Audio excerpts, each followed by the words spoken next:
अखंडमंडलाकारं व्याप्तं येन चराचरं तत्पदं दर्शितं येन तस्मै श्री गुरुवे नमः।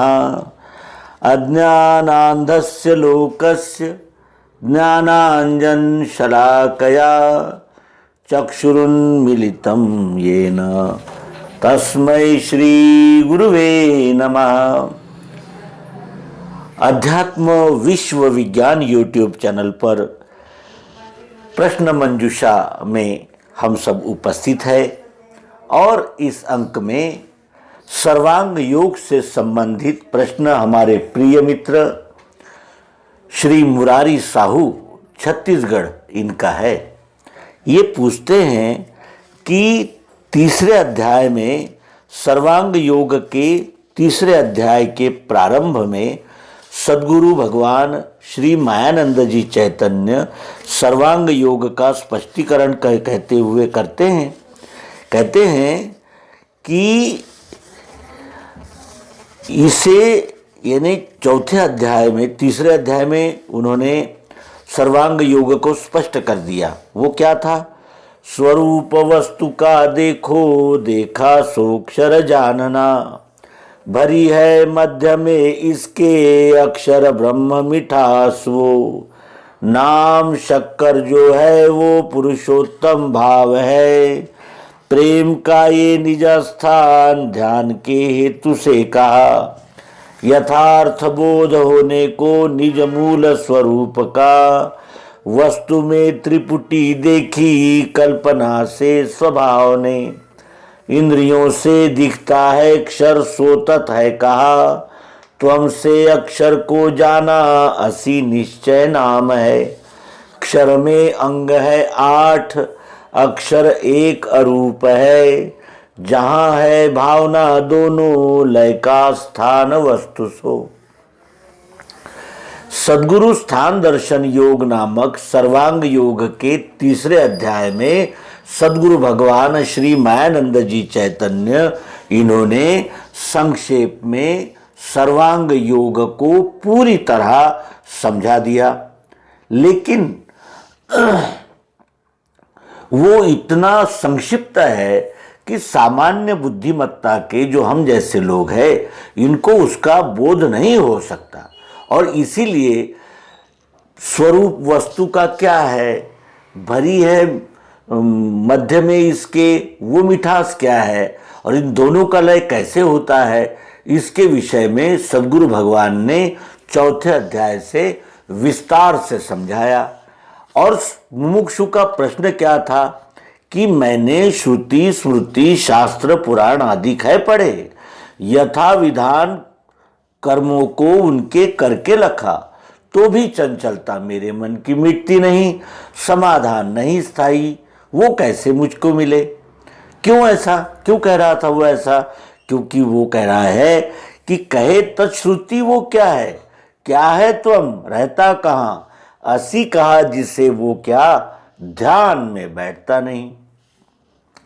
श्रुतियों में तत्वम असी वही तुम हो इसका स्पष्ट निर्देश किया गया है, लेकिन वो ध्यान में बैठता नहीं। क्यों?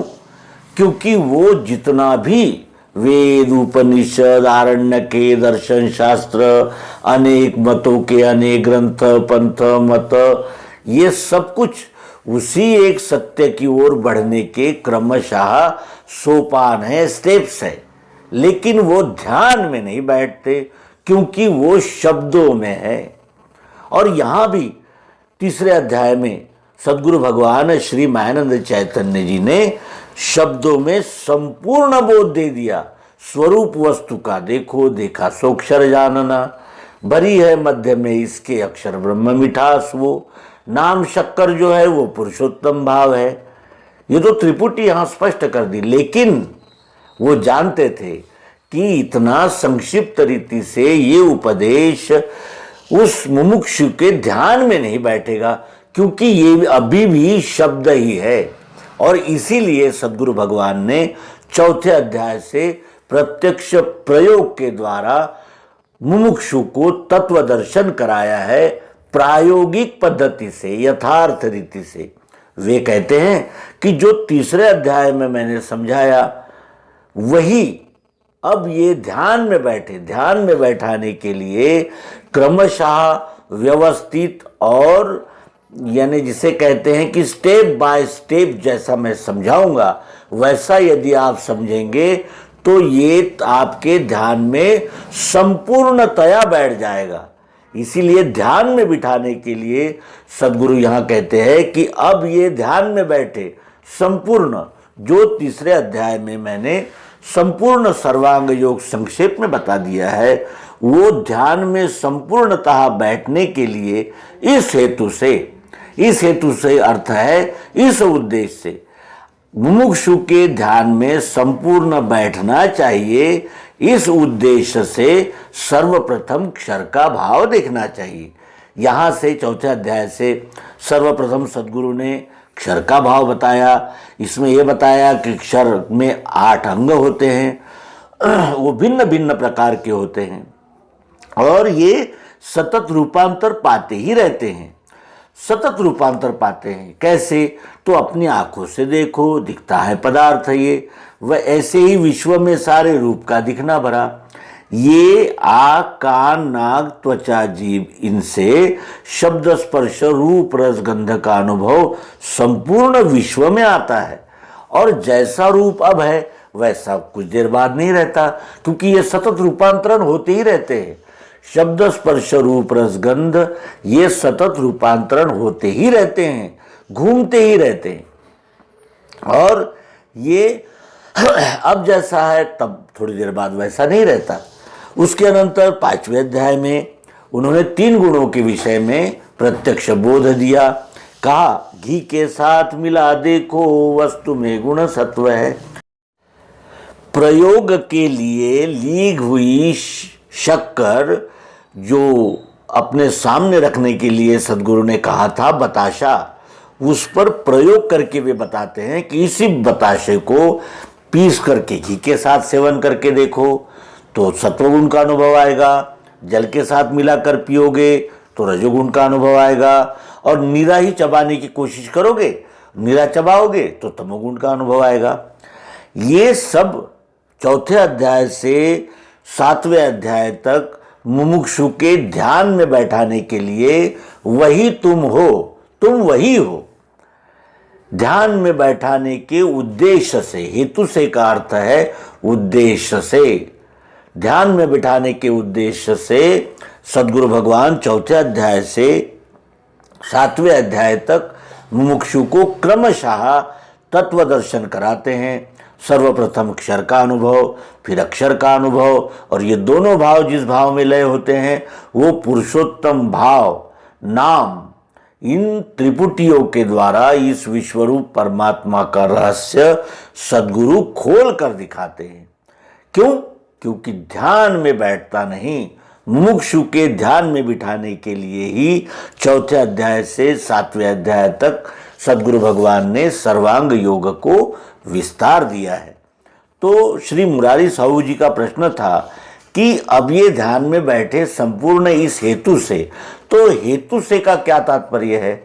हेतु से का तात्पर्य है मुमुक्षु के ध्यान में बैठे इस उद्देश्य से सद्गुरु भगवान ने चौथे अध्याय से 7वें अध्याय तक समझाया, क्रमशः समझाया, और फिर जब मुमुक्षु के ध्यान में बैठा तब 8वें अध्याय में जो अनन्य भक्ति योग सद्गुरु भगवान ने मुमुक्षु को कहा वो उसको ध्यान में भी बैठा और वो सद्गुरु प्रदत्त युक्ति के द्वारा अनन्य भक्ति को प्राप्त होकर फिर वो विश्वरूप परमात्मा की अनन्य भक्ति में संलग्न हो गया।